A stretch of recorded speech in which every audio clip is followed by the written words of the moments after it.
Welcome, Praveen. Thank you, Lisa. What inspired you to put your name forward as a candidate in this election? Well, I've been in North America for almost 20 years. I lived in bigger cities and smaller cities and states as well, similar to Medicine Hat, such as Enid, Oklahoma, which is oil and gas dominated city, and some other communities.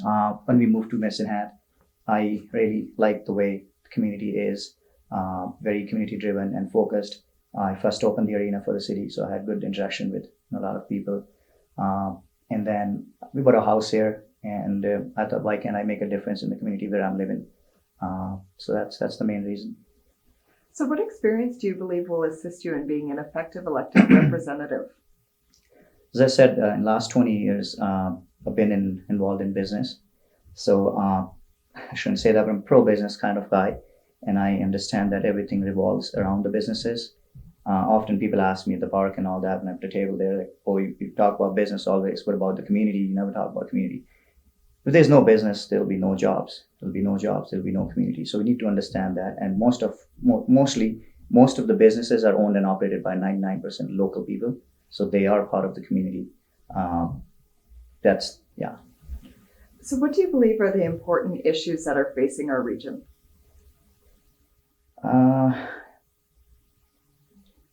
Issues in our region. I think economic development, more job creation, industries. I think those are the few things that I think are having challenges with. As I said, everything revolves around having jobs in the market. So my biggest thing is I always say people moving in, people moving out, right? So we need more people moving in. For that, we need to have infrastructure and jobs for them so people can move here. I often talk to people, new immigrants, right? So a couple families just moved from India. They're like, okay, we're going to Toronto, we're going to BC. I said, move to Medicine Hat. Matter of fact, one of my friends just moved in January. He was lucky enough, he was a banker, he got a job. Otherwise, it's very difficult for people to stay in Medicine Hat, including anybody, right? So I think the biggest thing is creating more jobs, bringing more industries, diversifying the economy, not just focusing, and no disrespect to any trade, not just focusing on oil and gas, focusing on other businesses also. So how do you believe your election platform will benefit and improve the lives of our constituents here? Well, again, going back to the same thing, my experience in business and numbers, I think I would have a detailed knowledge of how budgets should work and how we should spend our dollars. We should not, if we're making $10, we should be able to live in $10. We should not spend $12. So I think that trait is I think it's going to help me a lot. And again, in order for helping community also, if we want to build a park or a swimming pool, everything revolves around money. So if we don't know how to handle our money, it's going to be tough. And I think I'm going to be good with that, especially being East Indian. Sorry, I'm just kidding. So I think that's my strength. And I'm not just going to spend dollars just like that, and especially it's taxpayers' money. So I'm going to be very, very, responsible in that way. So what strategies and specific policies would you suggest that address the pillars in the Chamber's Vote Prosperity platform?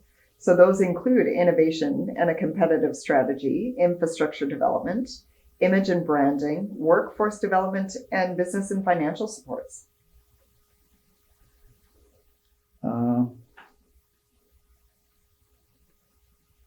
Like, do you have to pick one, or is it just like all of them, or I think innovation and, I can't read it over there, but innovation and development, I would say the main things, even when I say pro-business.